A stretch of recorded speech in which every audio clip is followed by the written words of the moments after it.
In the English region, Carl Hilty is well known for his essays on happiness. Some of these texts were translated into English, but that's only a very small part of the whole body of work Carl Hilty wrote during his lifetime. He was not a professional writer, he was a lawyer, professor, and even he was in the Swiss army and the highest court of the Swiss army. He also was a politician, he was in the Nationalrat, but he never became one of the members, the presidential members of the Swiss government. But anyway, this doesn't matter because he was famous, and he is famous now for his writings, for his hobby. And sometimes a man gets known after his life for things he did not do as his main profession.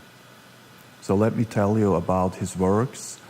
I edited them newly.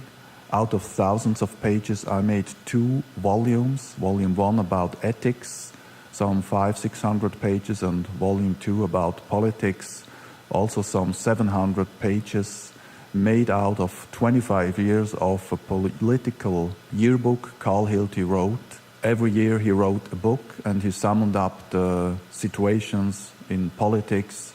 Many years he was knowing that there was no good on the horizon, that a war will be coming, and that the political animals of that time, the big countries, the big systems like the Austrian or the Turkey coming to an end, they had to crash, but the leaders were already strong enough to hold it up for quite a while until the big bomb of the Great World War. So what's Carl Hilty saying about Muhammad and Islam and the Mohammedan people? I found some quotations and some informations he gave. Generally speaking, he was not very bad speaking about Muhammad.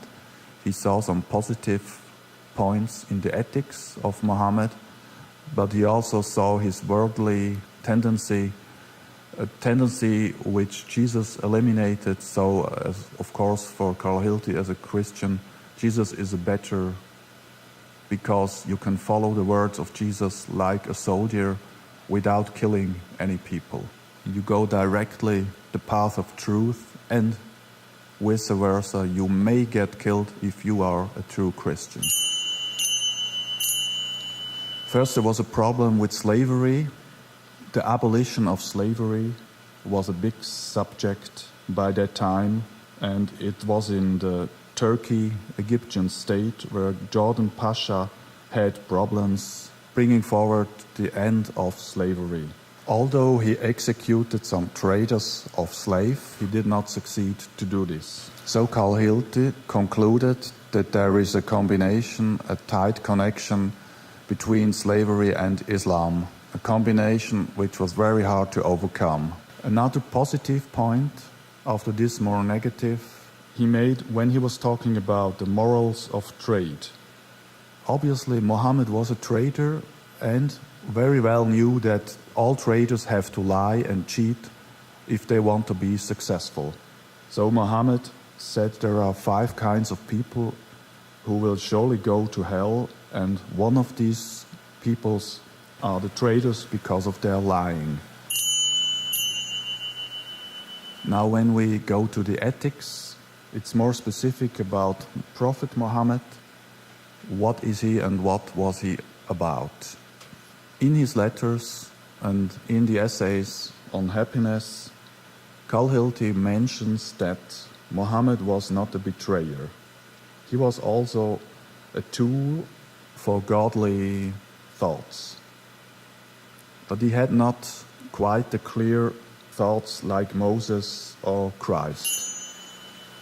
Another comparison shows up on his very last writings about the Gospel of Christ in the year 1910. Carl Hilty sees that Muhammad had to go through a test like Jesus when he went into the solitude of the desert to deal with the devil and to show that he was more connected with God and not the thoughts, the temptations of the devil. Muhammad also became a servant of God, but he was working with very worldly tools. I can quote a phrase, translate it and quote it. Sein Weltreich krankt noch heute an dieser Mischung von Glauben und Gewaltherrschaft und ist damit vorherrschend ein Werk der Finsternis geworden. Doch hat es Gott vielfach zum Guten benutzt. Carl Hilty says that Islam has done very good. So in centuries ago, Islam was the modernest religion in the world. Scientists were Islamic people in the Middle Ages. And the barbarians were from the Christian church-inspired countries. But the kingdom, Islamic kingdom, is sick because of this mixture of faith and ruling by power and violence. So it became some kind of a work of darkness.